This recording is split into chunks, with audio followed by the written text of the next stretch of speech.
Boa noite a todos. Estamos iniciando o nosso estudo intitulado A Grande Tribulação, ou sinônimo do tempo de angústia, tá bom? Esse termo, a Grande Tribulação, se encontra em Mateus 24. Então, nós vamos entender do que se trata e, é, à luz dos eventos, né, nós vamos sempre tentar colocar numa sequência, olhando para o passado, a destruição de Jerusalém, mas já estamos deixando essa análise dessa história mais, né, para o passado e estamos olhando mais para o futuro. Então, algumas coisas que nós vamos tentar responder são: quais são as referências de Daniel, de Apocalipse, para se conectarem com Mateus 24 em relação à grande tribulação? E devido ao conteúdo, né, nós vamos dividir em duas partes. Na semana que vem, nós vamos ver qual é o propósito de Deus para isso, tá bom? Nós vamos entender que isso é um pouco mais complexo do que apenas entendemos a teoria, a ordem, as sequências, e é mais espiritual, né? Mas também nós vamos entender de que ambos os conhecimentos são necessários e que vão em paralelo, né? Entender o que vai acontecer, em que momento e por quê, para que junto com o nosso relacionamento com Cristo, nós entendamos o propósito e possamos passar por esse momento, se for na nossa geração, com muita confiança, certeza da vitória, né, em Cristo Jesus. Então, por isso nós vamos dividir em duas partes, tá bom? Então, para iniciarmos nosso estudo de hoje, nós vamos pedir que o irmão Libério ore por nós, por favor. Oremos. Senhor Deus, habita no mais altos céus. Este é um momento muito especial para nós, ó Pai, no qual nós vamos desfrutar mais um pouquinho da Sua palavra. Que o Senhor possa, com a Sua graça,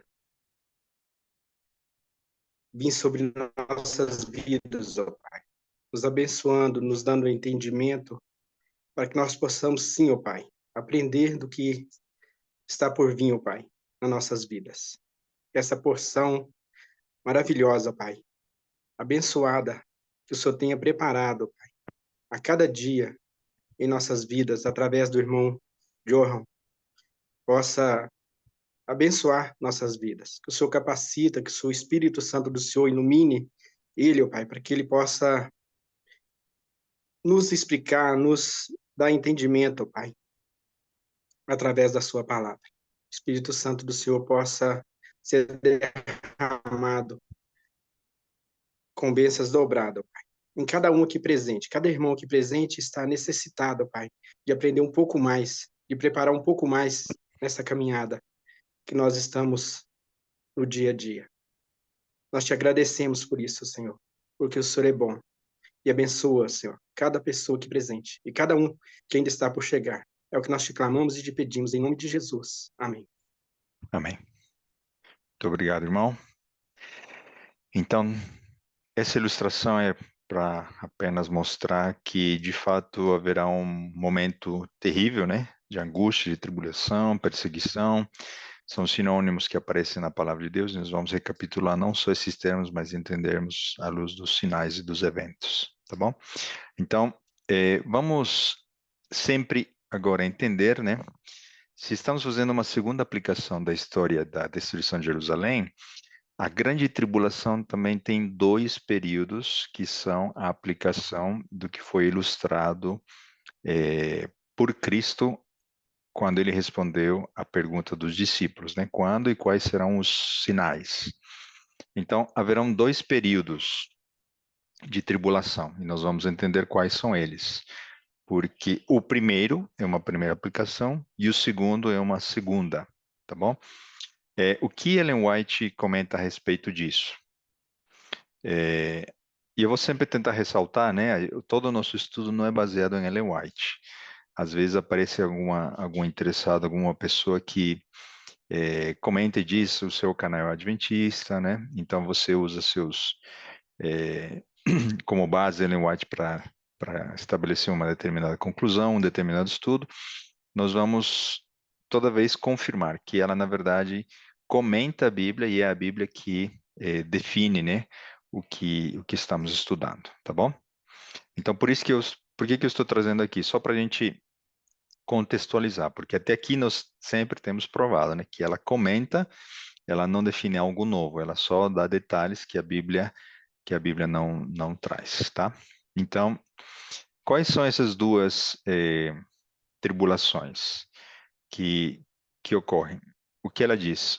O mundo inteiro se envolverá em ruína, mais terrível do que a que sobreveio a Jerusalém na antiguidade. Então, nós já estudamos isso, né? Uma dupla aplicação, um cerco, dois cercos, um cerco futuro, um segundo cerco futuro, e tudo isso ainda em detalhe mais para frente. Então, a primeira delas é a terrível ruína que veio sobre Jerusalém. A segunda é aquela que vai vir sobre o mundo. E se a gente pudesse desdobrar a que veio sobre o mundo, nós vamos nos lembrar do período em que Roma papal esteve com a sua ferida não feita, ou seja, ela perseguiu os santos, provocou angústia e tribulação por 1260 anos, tá bom? E um segundo momento, quando a sua ferida mortal for curada, e tudo isso nós já estudamos em Apocalipse, por isso estamos resumindo horas e horas de estudo, né? Quando essa ferida mortal for curada, então virá uma segunda tribulação, tá bom? Então nós vamos comparar as duas, vamos entender qual o paralelismo de uma com a outra, e a gente já vê de início que o poder que vai propiciar, e propiciou e propiciará, será Roma papal com a sua ferida curada, tá bom? Então, em Apocalipse 13, a gente tem a referência dessa ferida mortal, nós já estudamos. Isso equivale ao período que está em Apocalipse 13 como 42 meses, que equivale a um tempo, dois tempos e meio tempo, né? Que equivale a 3 anos e meio, que equivale a 1260 anos, ok? E um segundo, como também nós estudamos, mostramos evidências muito claras ao longo das últimas décadas no nosso canal, na nossa série de Apocalipse, quais são as evidências de que essa ferida está prestes a ser curada, ou está em vias a, tá bom? E quando isso ocorrer, perdão, esse poder enganador vai configurar uma acusação sem fundo de verdade contra os filhos de Deus, tá bom? Então, essas duas ficaram bem claras, né? Uma já passou, ficou no passado, foi muitos morreram no período da Inquisição, principalmente na Europa, e outra está para o futuro, tá bom? Então, nós vamos ver que Daniel 11 também vai trazer luz a respeito do que vai ocorrer em termos de perseguição, tribulação ou angústia contra o povo de Deus, tá bom? Porque o Rei do Norte, ele tem duas etapas. Para quem não acompanhou também, nós temos outra série de Daniel, e só sobre Daniel 11 nós falamos pelo menos 6 ou 5 episódios, né? E cada um deles com 1 hora. Então, a gente está resumindo aqui do versículo 30 ao 39, o Rei do Norte, que equivale na versão final, né, ao papado, ele se engrandece, está tendo vitórias contra seus ataques contra o Rei do Sul, e numa segunda etapa, né, nos versículos 40 ao 45, esse Rei do Norte, ele sai com grande ira para perseguir a muitos, e já que esse Rei do Norte, na versão dos últimos versículos de Daniel 11, equivale ao papado, então essa ira e sai para perseguir a muitos povos representa a grande tribulação que nós estamos para estudar em Mateus 24. Ellen White vai comentar a respeito disso, e nós vamos fazer a leitura neste momento do Manuscript Released, volume 13, tá bom? Ela diz assim: não temos tempo a perder, tempos difíceis estão diante de nós, o mundo está agitado com um espírito de guerra. Em breve, as cenas de tribulações mencionadas nas profecias, e aí ela menciona, né, está comentando Mateus 24, Daniel 12, a profecia do capítulo 11 de Daniel quase alcançou seu cumprimento completo. É claro, nós estamos retirando um resumo do resumo de algo que já estudamos em outro momento com mais tempo, que foi Daniel 11. Então, ele diz assim: grande parte da história que ocorreu em cumprimento a essa profecia será repetida. No 30º verso, fala-se de um poder que será entristecido e voltará e terá indignação contra a Santa Aliança. Esse, esse linguajar, né, esses vocábulos, fazem referência ao momento em que ele, esse poder, rei do norte, esteve com poder, depois foi entristecido, ou seja, recebeu uma ferida mortal, porém ele voltará a ter, ou seja, ele vai recuperar o poder. E qual é essa indignação contra a Santa Aliança? É ira, perseguição contra o povo de Deus, tá bom? Assim o fará, ele voltará e terá inteligência com aqueles que abandonam a Santa Aliança. Ou seja, ele quer o quê? Promover o engano ou a desistência daqueles que estão numa situação de mornidão ou dúvida, mesmo sendo candidatos ao povo de Deus, tá bom? Então, cenas semelhantes às descritas nestes versículos ocorrerão, tá bom? Então, qual vai ser o ponto-chave? Nós estamos construindo e repetindo esse raciocínio, né? O ponto-chave que vai definir o início da perseguição é quando uma lei, né, da guarda do dia do sol, do domingo, for estabelecida em primeiro momento nos Estados Unidos e num segundo momento propagado para o mundo, ok? Então, o conflito em relação ao domingo, ao dia do sol, foi chave para entender a primeira tribulação dos 1260 anos. Por quê? Porque durante 1260 anos esse poder procurou mudar a lei. E a lei que foi mudada foi a do segundo mandamento e a do quarto mandamento. Então, na primeira tribulação, a gente já pode dizer, já existe uma conexão, de que a lei de Deus foi pisoteada, ok? E como vai ser a segunda tribulação futura? Segundo naquilo que já estamos estudando em Mateus 24, e principalmente baseados em Apocalipse 13, a marca da besta, né, vai consistir na abominação assoladora, que está em Mateus 24, que é a imposição de um dia de adoração espúrio ou idolátrico, ou de um objeto que Deus criou, o sol. E, consequentemente, ele não deve ser adorado. Embora, como eu estava trocando alguns comentários com uma pessoa, que inclusive não acredita em Ellen White, ela disse: Eu não acredito que o mundo inteiro vai adorar, vai reverenciar o sol. E de fato faz sentido, né? Porém, o engano e a sutileza está em que o mundo inteiro será levado a parar das suas atividades no domingo. E não necessariamente todos eles entendendo que está se adorando ao sol ou ao inimigo. Porém, o engano, a sutileza do engano é essa, né? Fazer você crer que você está cuidando do planeta, que você está cuidando da família, da economia, mas por trás disso há uma agenda espiritual e muito maior e mais abrangente, tá bom? Então, esse tipo de pergunta é natural e a resposta que explica ambas as situações, né?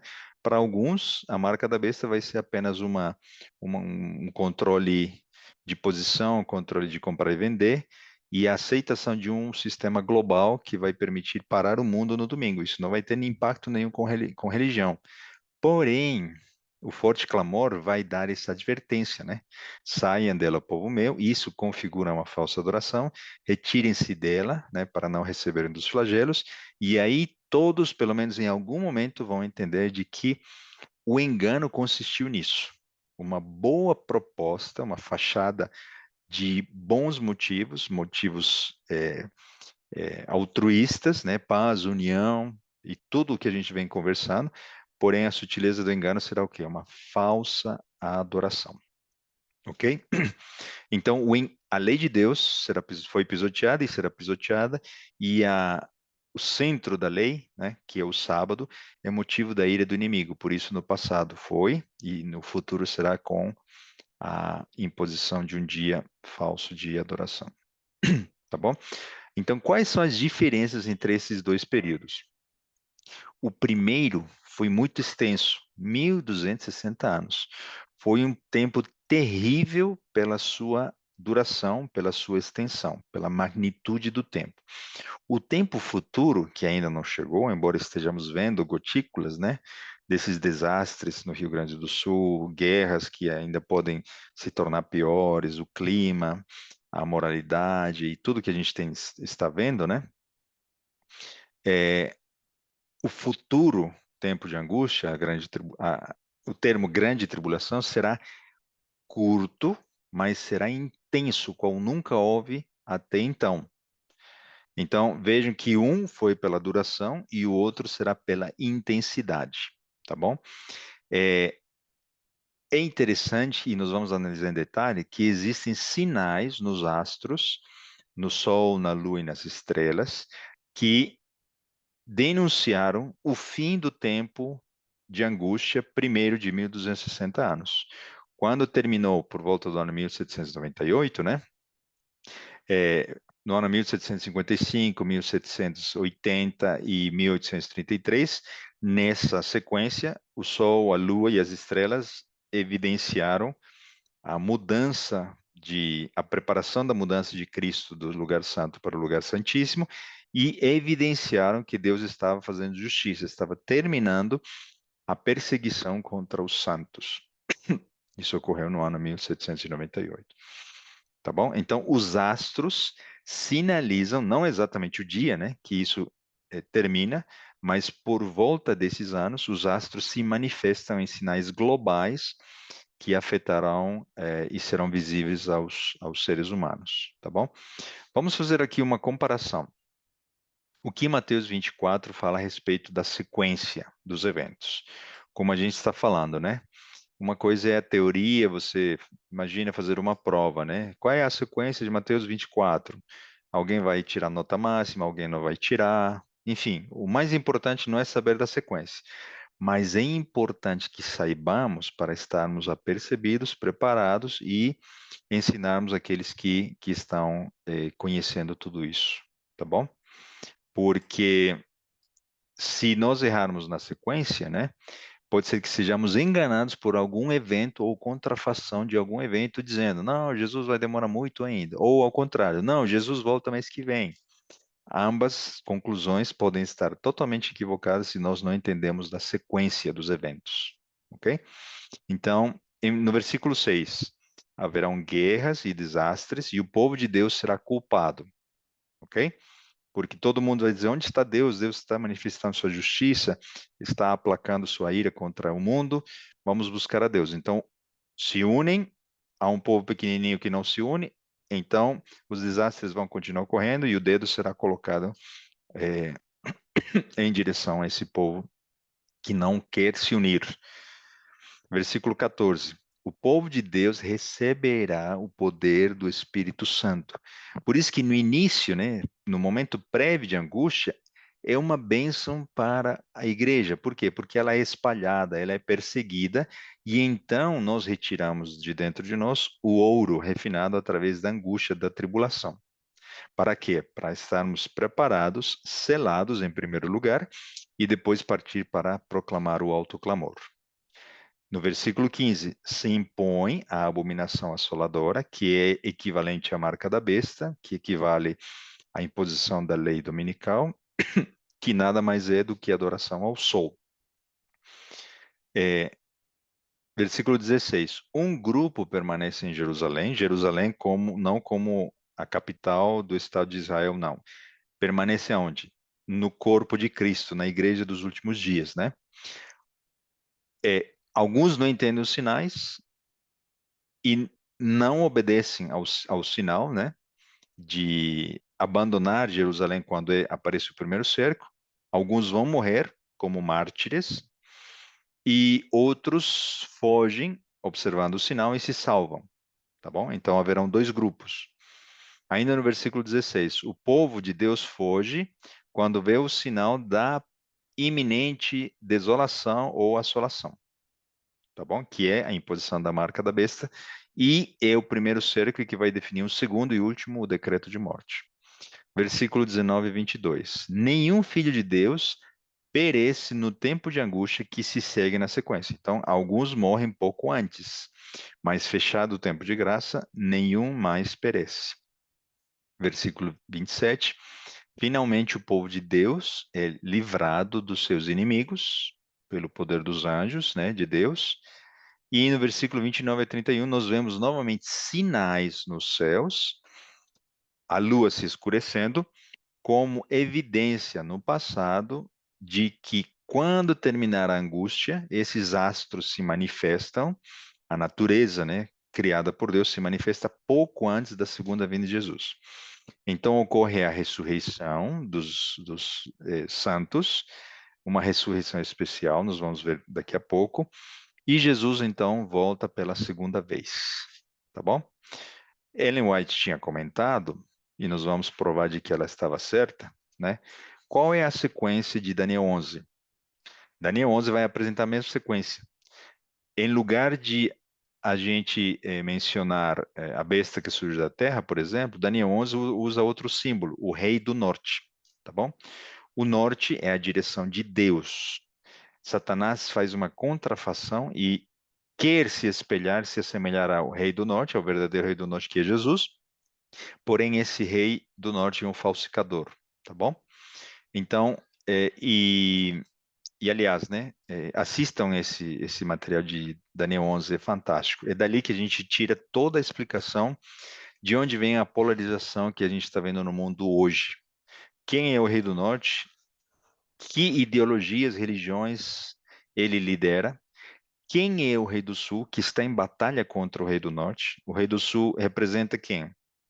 As ideologias surgidas da negação da existência de Deus, o evolucionismo, o marxismo, o socialismo, alguns ismos e ideologias atuais, né, que são contra a religião, que são contra a vida, a preservação da vida, um formatos diferentes de famílias. Essas duas ideologias estão em embate. Quando você estudar Daniel 11, você vai ver que o rei do norte e o rei do sul estão lutando um contra o outro.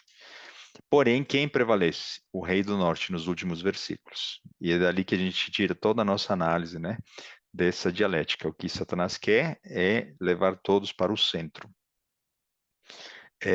Versículo 44. O texto diz que novas do Oriente, né, ou rumores em outras versões, abalam as estruturas do Rei do Norte. Essa simbologia de Daniel representa o alto clamor, a chuva serode, que um rumor não é como se fosse uma pessoa falando, uma mensagem. Então, nessa linguagem de Daniel, nada mais é alusão referente ao alto clamor, tá bom? A mensagem dos 3 anos sendo pregada ao mundo inteiro. Versículo 44.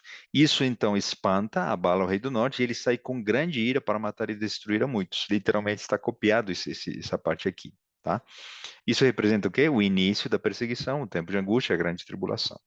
Versículo 45. Ele estabelece as tendas do seu palácio entre os mares e o Monte Santo do Santuário. O que isso representa? O Monte Santo do Santuário, onde se encontra o altar, a lei de Deus, a imposição da abominação desoladora, a marca da besta, a guarda do domingo, entre outros que estamos falando aqui. Versículo 1. Daniel 10, 11 e 12 fazem parte de uma única profecia. Daniel 12, 1, né, então apenas didaticamente separado com outro capítulo, vem o tempo de angústia qual nunca houve até então. Literalmente, Daniel 12, 1 diz isso. Porém, no mesmo verso, diz que o povo de Deus, que tem seu nome escrito no livro da vida, será livrado, será liberto por Miguel, que se levanta. Quem é Miguel, se não é Jesus? Se levanta das suas funções sumos sacerdotais para voltar e prestes a vir pela segunda vez. Mesma sequência que de Daniel 11 com Mateus 24.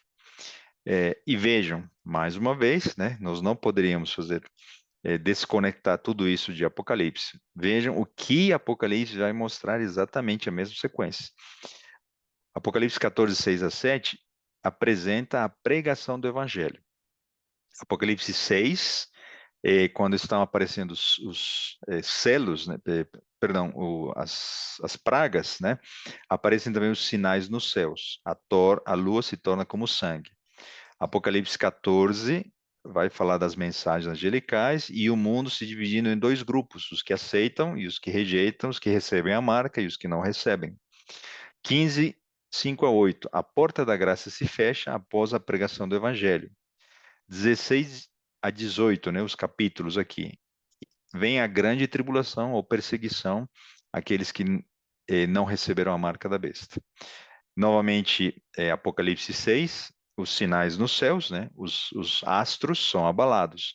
Lembrando que, e a gente mostrou claramente isso nos nossos estudos introdutórios de Apocalipse, os capítulos de Apocalipse não são lineares, não são sequenciais. Você não pode, como em Daniel, dizer o que está em Daniel 11 vai ocorrer depois de Daniel 2. Não. Apocalipse tem uma estrutura em V, então não pense que esta sequência que está na coluna aqui à direita tem que seguir uma sequência ordinal, né, dos capítulos e versículos que estão aqui citados na coluna à esquerda, tá? Então, Apocalipse 6 vai, como eu disse, vai mostrar os sinais dos céus, e Apocalipse 19, o sétimo selo, né, a sétima trombeta, a sétima, depois do derramamento da sétima praga, vai ocorrer a segunda vinda de Jesus, tá bom? Então, o que Jesus fez magistralmente, né? O autor do universo, o criador do universo e autor da Bíblia, né? Porque ele inspirou os profetas através do Espírito Santo. Ele, usando outras palavras, em Mateus 24, está conectando o passado de Daniel com o futuro de Apocalipse, que viria a ser escrito depois das suas palavras de Mateus 24, né? Então isso é fantástico, né? Só o autor da Bíblia poderia fazer isso e nós, né, com a ajuda do Espírito Santo e com o estudo da Bíblia, nós podemos entender que essas verdades se conectam dessa maneira, tá bom? É, então vamos agora falar bastante dos sinais dos astros de Mateus 24, tá bom? Apocalipse 6 vai falar desses sinais.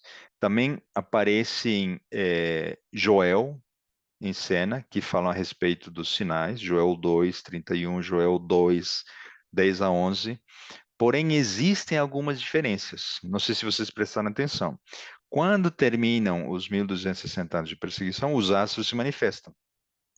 Porém, nós estamos mostrando aqui que os astros vão se manifestar novamente.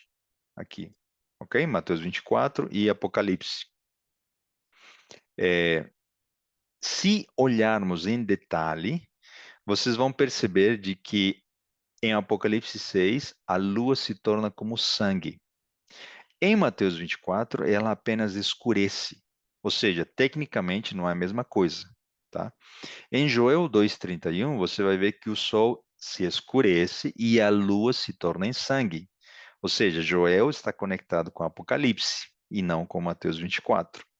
Em Joel 2, 10 a 11, você vai ler que existe um terremoto, o sol e a lua se escurecem e as estrelas deixam de brilhar. Deixar de brilhar é diferente do que elas caírem, como ocorreu em 1833, quando os 1260 anos estavam terminando, tá bom? Então, os sinais de Joel estão mais conectados com o Apocalipse, fazendo referência aos sinais dos astros do tempo de angústia futuro. E os sinais dos astros que estão em Mateus fazem referência também aos sinais que se anteciparam ao final da tribulação dos 1260 anos, tá bom? Então, no detalhe, não é a mesma coisa. A lua se tornar escura e é outro evento em outro momento, né? Quando ela se escurece, tá bom? Então, Isaías 13:10, que é o Apocalipse do Antigo Testamento, também não apresenta os mesmos sinais de Apocalipse 6. Em Isaías, o sol, a lua e as estrelas se escurecem. Então, essas pequenas diferenças fazem menção, dadas as conexões que estamos fazendo com Daniel 11, Apocalipse e Mateus, de que os astros vão ser envolvidos como sinais na segunda e última tribulação. Tá bom? Então, quais foram os eventos do encerramento da primeira tribulação? O terremoto, né, de Lisboa, de 1755, o escurecimento do Sol, a Lua quando se tornou em sangue, e a queda em sangue em 1780, e quando as estrelas caíram em 1833. Tá bom? Se você for ler também Atos 2:20, Pedro vai parafrasear Joel 2:31 em relação a esses mesmos sinais, tá bom? Então, vamos só para você não ficar curioso, né? E para não ter que ler isso depois. Vejam o que Joel 2:31 está dizendo. O sol se converterá em trevas e a lua em sangue, antes que venha o grande e terrível dia do Senhor. Qual é esse grande dia terrível do Senhor? É quando Jesus voltar, né? Tá? Vamos comparar com o equivalente de Mateus 24, escrito por Lucas. Haverá sinais no sol, na lua e nas estrelas, sobre a terra angústia, entre as nações em perplexidade por causa do bramido do mar e das ondas. Haverá homens que desmaiarão de terror e pela expectativa das coisas que sobrevirão ao mundo, pois os poderes do céu serão abalados. Quais são os poderes dos céus? Os astros, né? Que governam sobre a terra, o sol, a lua e as estrelas. Tá bom? Então, a Bíblia está nos dizendo isso, né? Joel, Daniel, Isaías, Apocalipse e tudo mais. Vamos ver o que Ellen White diz a respeito disso. Será que estamos caminhando bem nessa interpretação de pequenas diferenças dessas palavras em relação aos astros? No conflito, no grande conflito, na verdade, né? Ela diz assim: a profecia não somente prediz a maneira e objetivo da vinda de Cristo, mas apresenta sinais pelos quais os homens podem saber quando a mesma está próxima. Lembra que Jesus disse, né? Quando as folhas da figueira começarem a cair, saibam que. Mesma coisa aqui. Quando esses sinais ocorrerem, saibam que está próximo. Disse Jesus: haverá sinais no sol, na lua e nas estrelas, comentando Lucas 21. O sol escurecerá e a lua não dará sua luz, e as estrelas cairão do céu e as forças que estão no céu serão abaladas. E então verão vir o Filho do Homem nas nuvens com grande poder e glória. Marcos 13, 24 e 26. O profeta do Apocalipse assim descreve o primeiro dos sinais que precedem ao segundo advento. O que que ela está dizendo? É os sinais que precedem, perdão, o primeiro dos sinais. Então, para ela, na mente dela, existe um segundo grupo de sinais que precedem o segundo advento, tá bom? Ela está dizendo implicitamente isso. Quais são esses sinais? É como se a gente estivesse falando aqui. Se é o primeiro dos sinais, estamos falando de quais? Dos sinais do passado, tá bom? É, será que ela tem outra referência em relação aos sinais do futuro? Já que a gente está propondo isso pela Bíblia, né? Ela escreve em Primeiros Escritos, página 41. A 16 de novembro de 1848, o Senhor me deu uma visão acerca do abalo das potestades do céu. Vi que quando o Senhor disse céu, ao dar os sinais registrados por Mateus, Marcos e Lucas, ele queria dizer céu. E quando disse terra, queria significar terra. As potestades do céu são o sol, a lua e as estrelas. Seu governo é no firmamento. As potestades da terra são as que governam sobre a terra. As potestades do céu serão abaladas com a voz de Deus. Ela traz esse esclarecimento, né? Então o sol, a lua e as estrelas se moverão dos seus lugares, não passarão, mas serão abaladas pela voz de Deus. Ela não disse claramente, mas ela está dando a entender de que, num segundo momento, os abalos ou sinais dos astros serão devido à voz de Deus, pouco antes de Jesus voltar, tá bom? Então, a tribulação que menciona Mateus 24, né, Mateus 24, 21, usa esse termo, ela tem dupla aplicação, só recapitulando até aqui, né? Os 1260 anos, período longo, e uma tribulação futura, curto, porém intenso. Quais são as provas que nós temos disso? Vamos ler o texto que a gente está fazendo menção. Porque nesse tempo haverá grande tribulação, como desde o princípio do mundo até agora não tem havido nem jamais haverá. Então, qual é o sinônimo, né, ou com concordância bem simples de Daniel? E naquele tempo se levantará Daniel, o grande príncipe, que se levanta a favor dos filhos do teu povo, e haverá um tempo de angústia como nunca houve desde então, desde que houve nação até aquele tempo.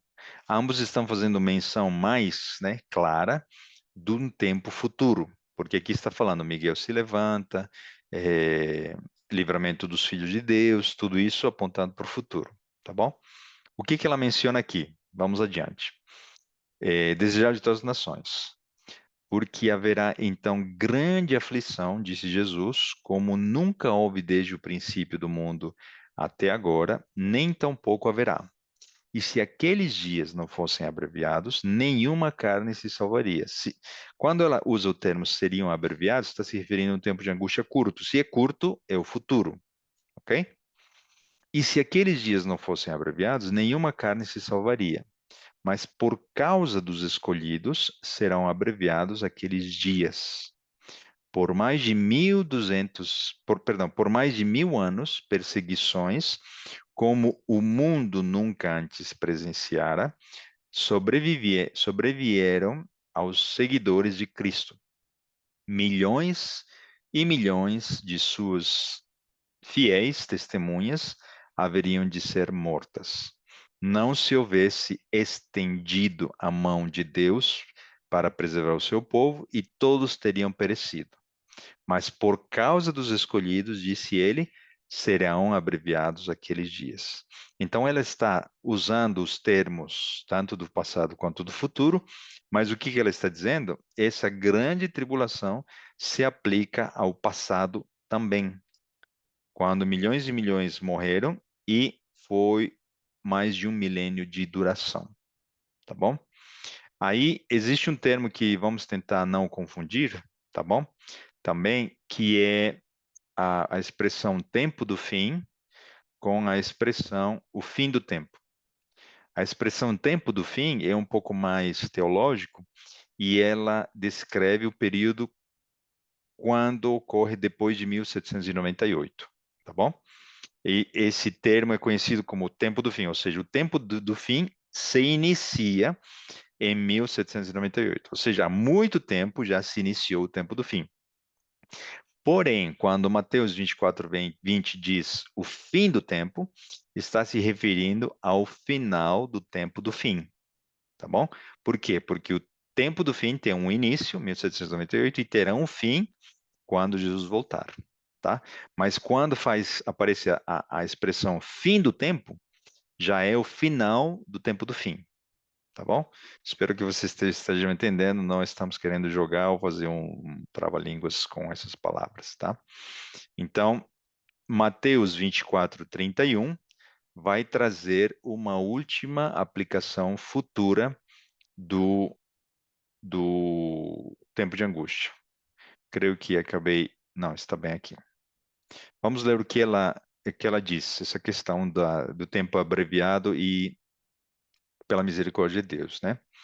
Devemos reconhecer que os juízos de Deus estão a ponto de cair sobre a terra, e é nosso dever apresentar com grande fervor ao povo a advertência que o Senhor nos destinou, porque haverá grande tribulação, como desde o princípio do mundo até agora. Não tem havido nem haverá jamais. Então, por que é necessário sermos advertidos? Para nós repetirmos as cenas do passado. Nas cenas do passado, eles fugiram, os fiéis de Deus, para os montes, nós também precisaremos nos afastar para os montes, para os lugares mais desolados, tá bom? Os valdenses literalmente fugiram para os montes. Ellen White, falando do futuro, também menciona lugares afastados entre as montanhas. Então, vejam o passado e o futuro sempre conectados, né? Até nessa questão estamos trazendo os paralelismos, tá? No passado o papado governou, no futuro o papado governará. Ela continua dizendo: quando o decreto promulgado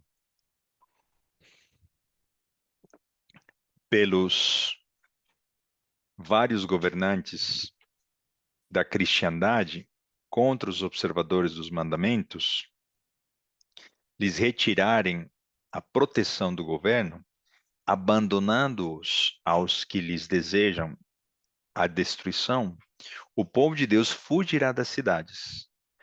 Estão percebendo como os valdenses e os fiéis do passado também fugiram?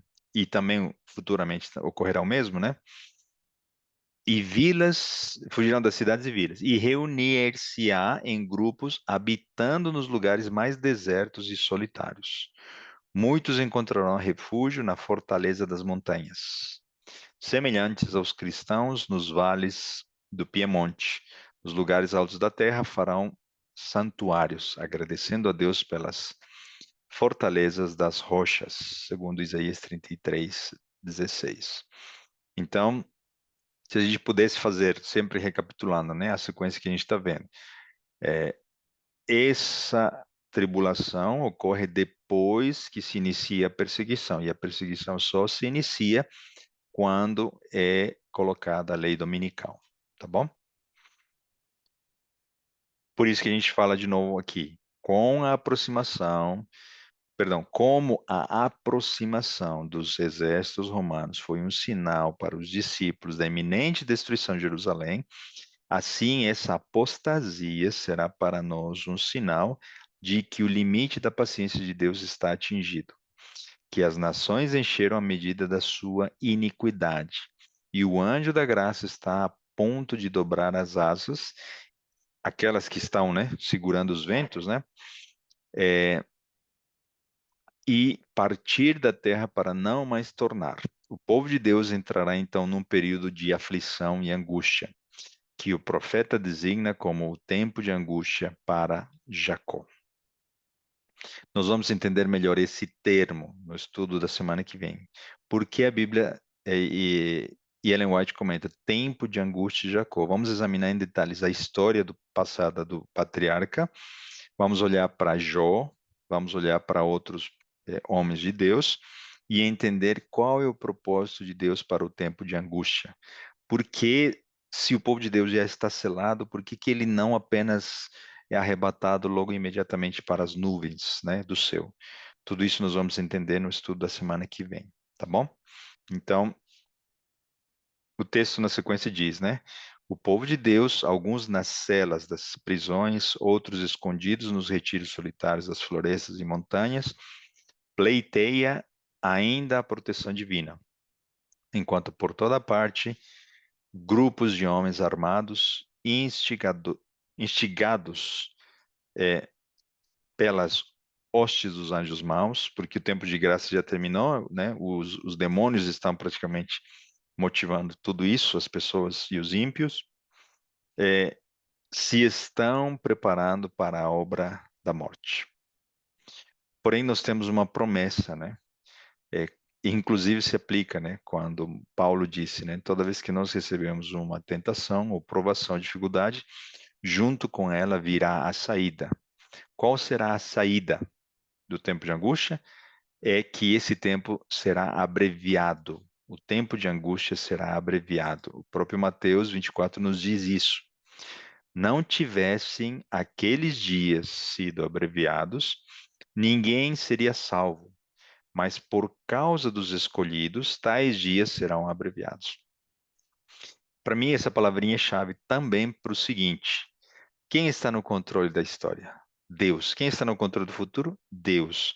Se ele consegue abreviar, é porque ele consegue dominar qualquer possibilidade de estender, prolongar essa tribulação, já que o inimigo não gostaria que fosse abreviado. Mas como Deus controla, inclusive, toda ação, né, do inimigo, Deus, na sua misericórdia, vai permitir abreviar esse tempo. Tá bom? Então será abreviado por quê? Por causa dos escolhidos, Deus não vai permitir que a morte chegue a eles, será uma ameaça. Nós estudamos isso nas histórias das profecias, nas profecias das histórias, né? Quando o povo de Israel estava passando pelo meio do Mar Vermelho, nós fizemos essa aplicação futura. Os egípcios estavam atrás, ameaçando de morte. Eles sabiam que eles estavam lá, eles ouviam o som dos carros, das espadas, dos metais. Porém, em nenhum momento eles se viram e não foi nada mais do que uma ameaça de morte. Eles não se encostaram, foram protegidos e foram libertos. E o que ocorreu depois? Os mares, os povos, nações, multidões e línguas sepultaram os inimigos de Deus. Do mesmo jeito no futuro, né? Essa história é fantástica, vale a pena você conferir lá também na nossa série. Então, porém, percebam, né? Deus não livra seus filhos da tribulação, não livra da noite mais escura.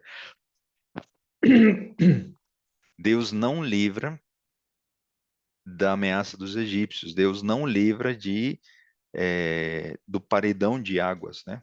Tá bom? Então nós vamos entender por que Deus permite isso. Qual foi a lição que o passado nos mostrou, que junto com Jó, Jacó, vamos entender do porquê, tá? Hoje nós estamos estudando da sequência e das características desse tempo de angústia. Quais são os escolhidos? Não tem muito o que especular. Os escolhidos de Deus são aqueles que aceitam ser escolhidos. Muitos são chamados e poucos escolhidos. Então, todos são chamados e todos aqueles que aceitam são escolhidos. Porque a predestinação, a única predestinação é a salvação e vida eterna em Cristo Jesus. Então, não existe um grupo seleto que tem X características, enfim. Não. Todos aqueles que aceitam a Jesus como Salvador e passam a viver em obediência, né, têm seus caracteres transformados, se tornam parte do grupo escolhido, tá bom? Não existe uma outra explicação melhor do que essa, mais simples, tá? Então, Deus vai unir o seu povo, né, vai resgatá-los, e eles vão atravessar depois da tribulação, eles serão reunidos e protegidos pelos anjos. Então, o inimigo, ele quer que os cristãos pensem que os filhos de Deus não vão passar pela tribulação. Por isso, ele inventa o rapto secreto e algum outro tipo de variante, porque ele dá a entender, mudando o caráter de Deus, de que Deus, sendo bom e santo e misericordioso, não faria isso com seus filhos. Ao contrário, ele vai conceder privilégios e eles não vão sofrer. E quem está com Cristo, né, teoria da libertação, teologia da, daquela negociação com Deus, né, barganha, se eu devolvo meus dízimos, então eu posso sofrer um rapto secreto e eu não vou sofrer para nada, me aguarda a eternidade. Não é assim. A todos os fiéis aguarda tempos difíceis. Porém, no vale da sombra da morte, ele estará conosco, né? Dentro da fornalha, ele estará conosco. Dentro do cárcere, os anjos estarão cantando junto conosco, assim como foi com Paulo. Então, uma outra questão, né? Se Satanás sabe que o tempo de angústia que ele vai promover não vai ter sucesso, por que que ele insiste? Porque ele quer, e ele odeia tanto a palavra de Deus e as profecias, ele quer ter ainda alguma chance para provar de que essa história pode ser mudada, ok? Porém, não será bem sucedida, tá bom? Então, a fé, e nós vamos falar um pouco mais isso na semana que vem, a fé precisa ser provada no fogo e precisa ser desenvolvida. Nesse caso, não haverá mais crescimento. Então, estamos falando primeiro de um desenvolvimento, olhando para o santuário, né, e as suas etapas, antes do tempo de graça terminar. E quando terminar, aí nós seremos o quê? Viveremos em função da fé e do azeite dobrado que nós estamos colocando hoje nas nossas lâmpadas, tá? E por uma questão bem simples também, né? Imagine você tem a previsão do tempo. Suponhamos que a gente está numa região onde chegam furacões. É, ou uma previsão do tempo como a tragédia que ocorreu no Rio Grande do Sul. Imagine que a predição do tempo está dizendo, olha, Minas Gerais vai ser atingido por uma quantidade de chuva tão grande ou maior que ocorreu no Rio Grande do Sul. Você se prepararia para esse evento estando você no Nordeste? Ou você estando em Minas Gerais se prepararia para esse evento? Então, da mesma maneira, né, o tempo de angústia é necessário que nós saibamos quando vai ocorrer para nós nos prepararmos olhando para os sinais, tá bom? Então, é para isso que Deus quer que nós entendamos essas sequências também, tá? Então, por isso o inimigo quer que você desvie sua atenção. Não, o tempo de angústia não vai ocorrer. Uma vez salvo, salvo para sempre. E Satanás não deseja que nós estudemos a sua palavra também. Uma vez, alguém disse assim, inclusive acho que era um pastor, ele disse assim: não interessa como Jesus vai voltar, não interessa qual é a sequência dos eventos, isso é muito complicado, eu não consigo entender. Se ele vier pouco antes disso, daquilo, o mais importante para mim é que ele venha. Pode ser que seja verdade, mas como nós vamos ver daqui a pouco, se nós não conhecemos, ou se ele não conhecer todos os sinais, pode ser que ele queira receber de braços abertos aquele que vai falsificar a segunda vinda de Jesus e não o próprio Cristo. Então vejam como nós, né, precisamos estudar em detalhe para recebermos de fato aquele quem nós esperamos, tá? O que Ellen White diz, essa questão de abreviar o tempo. Contudo, por amor dos escolhidos, o tempo de angústia será abreviado. As sentinelas celestiais, fiéis ao seu encargo, continuam com a sua vigilância, posto que um decreto geral haja fixado um tempo em que os observadores dos mandamentos poderão ser mortos. Seus inimigos, em alguns casos, se antecipam ao decreto e, antes do tempo especificado, se esforçam por tirar-lhes a vida. Mas ninguém pode passar através dos poderosos guardas estacionados ao redor de toda a alma fiel. Quais são esses poderosos guardas? Os anjos, né?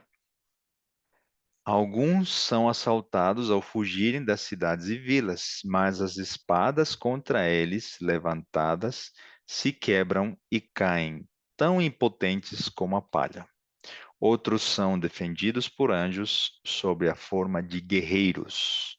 Olha que bonito, né? O pão e as nossas águas não faltarão, essa é a promessa de Deus em Isaías, e nós seremos protegidos pelos seus anjos. Então, nós não precisamos temer, tá bom?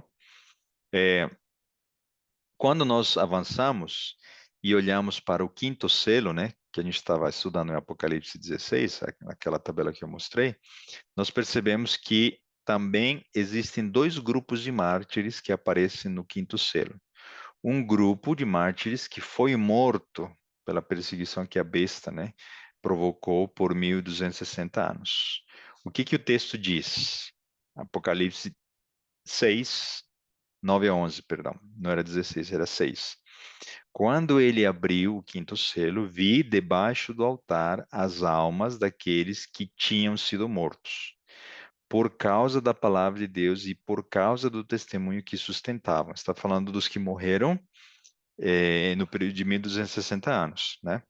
Clamaram em grande voz, dizendo: Até quando, ó soberano Senhor, santo e verdadeiro, não julgas nem vingas o nosso sangue dos que habitam sobre a terra? Então, a cada um deles foi dada uma vestidura branca, e lhes disseram que repousassem. Então, isso aqui é uma figura simbólica. Não é literal, porque os mortos não falam, os mortos não oram, os mortos não suplicam. É uma figura de linguagem, porque Apocalipse é simbólico, simbólico, simbólico, tá bom? Raramente você vai ver expressões literais. Então, isso não defende a imortalidade da alma aqui, tá bom? Ainda por pouco tempo, até que também se contemplassem o número dos seus conservos e seus irmãos que iam ser mortos. O que está sugerindo o texto? Ou seja, já que nós já sabemos que haverão dois tempos de angústia, né? Um já passado longo e o futuro intenso, então um pequeno número de mártires ainda precisará morrer para completar o número dos mártires. E quais são eles? Aqueles que serão mortos antes do término da graça pela crise, né, sobre a besta e a sua imagem e a sua marca. Então, só para a gente diferenciar, né, como igualmente eles foram. Eles foram quem? Os mártires que foram assassinados no passado. Então haverá um grupo de mártires que morrerá no futuro. Mas para já responder a pergunta, né? Mas você não acabou de falar de que os anjos vão nos proteger? Por tudo que nós estamos estudando, a proteção ocorrerá depois do tempo do fim do tempo de graça. Antes do fim do tempo de graça, alguns cristãos, filhos de Deus, fiéis, morrerão e serão mártires para completar o número.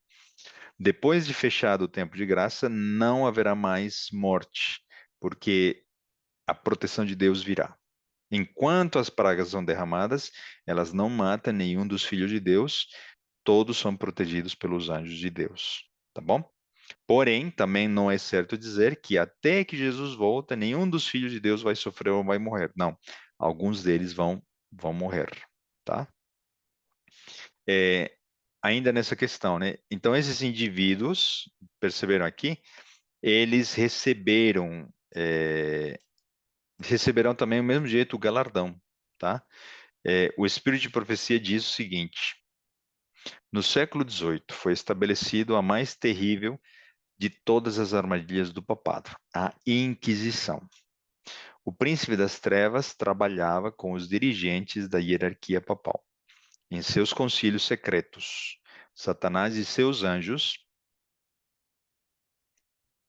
dirigiam a mente dos homens.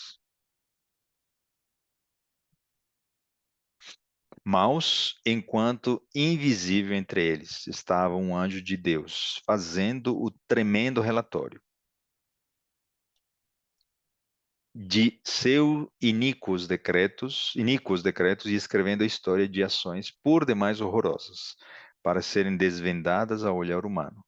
A grande Babilônia estava embriagada do sangue dos santos. Os corpos mutilados de milhões de mártires pediam vingança a Deus. Isso é uma alusão ao quinto selo que nós estávamos lendo aqui há pouco, tá bom? Então, essa alusão à justiça, vingança, é porque o sangue dos mártires clama, né, aos pés de um dos móveis do santuário, não me lembro agora qual.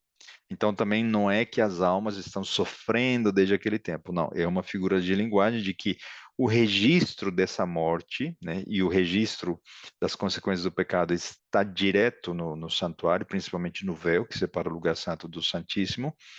E isso é uma referência a que há um clamor de justiça nesse registro, tá bom? Então, para a gente fechar, é, haverá um grupo que morrerá para completar o número dos mártires, tá bom? E isso será em alusão ao momento de angústia prévio, quando a imagem da besta estiver se formando e a marca da besta for aplicada. Logo em seguida vai ocorrer o quê? A pregação do evangelho, muitos abandonam a Babilônia, se fecha o tempo de graça e daí em diante ninguém mais é ferido ou morto ou martirizado, tá bom? É, porém, e nós vamos responder essa última pergunta pelo minuto que nos resta. Como se relacionam esses dois grupos, entre os primeiros e os segundos, né? Pela conexão do instrumento Satanás. Um primeiro período quando a ferida não estava curada e o segundo futuro quando a ferida for curada, tá bom? Então, a besta feriu pela espada, tá bom? No passado e no futuro não será ela. Ela vai usar a besta que surge da terra. Então a conexão é o poder que no futuro serão os Estados Unidos que vão influenciar o mundo para levar essa lei dominical, a imposição da marca da besta e essa perseguição, tá bom? Então, nós terminamos com esse texto bíblico que diz: é impossível dar uma ideia da experiência do povo de Deus que há de viver na terra quando se misturarem a glória celeste e a repetição das perseguições do passado. Então, ela confirma, né, o que nós estamos trazendo. Duas aplicações da grande tribulação de Mateus 24, tá? Então, os mártires do futuro morrerão antes da porta da graça se fechar. Segundo Apocalipse 24, vi também tronos. Nestes sentaram-se aqueles aos quais foi dada autoridade de julgar. Vi ainda as almas dos decapitados, por causa do testemunho de Jesus, bem como por causa da palavra de Deus, tantos quantos não adoraram a besta, nem tampouco a sua imagem. Perceberam que haverão alguns que serão decapitados, haverão alguns que morrerão, pouco antes de estabelecer-se a marca da besta e a sua imagem, né? E não receberam a marca na fronte e na mão. E viveram e reinaram com Cristo durante 1000 anos.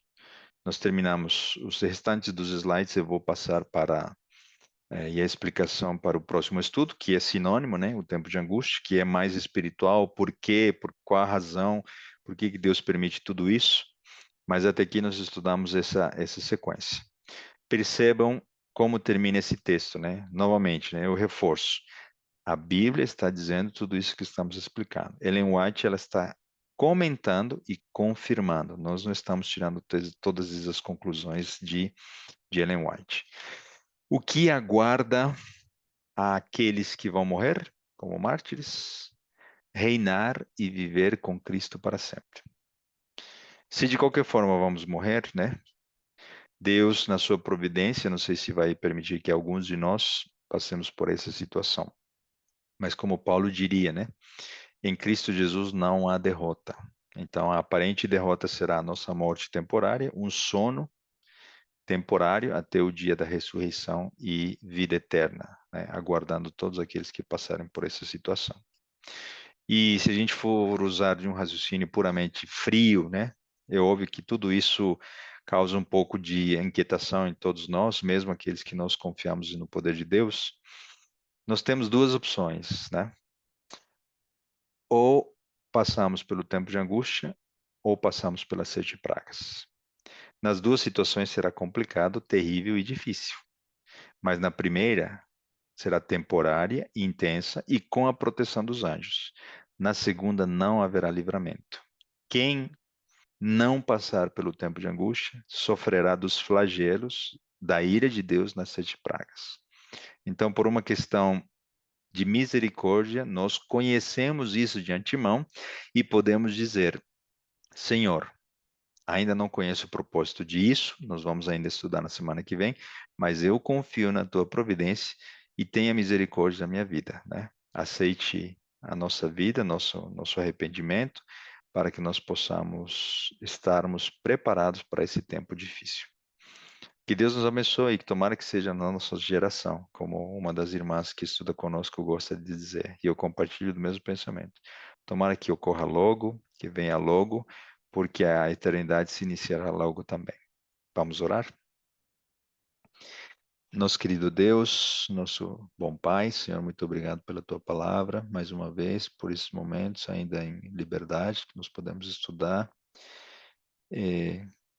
Permite, o Deus, que nós possamos não olhar para o futuro com medo, com tristeza, com apreensão, com angústia.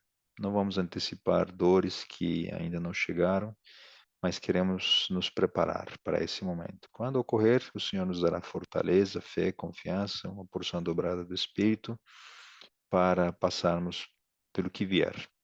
Se nós dependemos da tua palavra, nós não precisaremos de pão físico. Se nós dependemos do teu poder, nós confiaremos que quem vier para nos perseguir, ameaçar, não terá poder sobre nós. Se será o frio, o calor, onde nós estivermos, o Senhor cuidará de nós. Que nós mantenhamos uma fé inabalável, preparemos nosso coração para esse tempo, Senhor. Mas obrigado porque nós ainda teremos oportunidade, se o Senhor permitir, de entender o real propósito de tudo isso, tanto individualmente como igreja, como comunidade. Por tudo isso, nós também suplicamos perdão pelos nossos pecados e pedimos a porção dobrada do Teu Santo Espírito para esse período prévio que nós estamos vivendo. Nós pedimos tudo isso e agradecemos. Em nome de Jesus. Amém.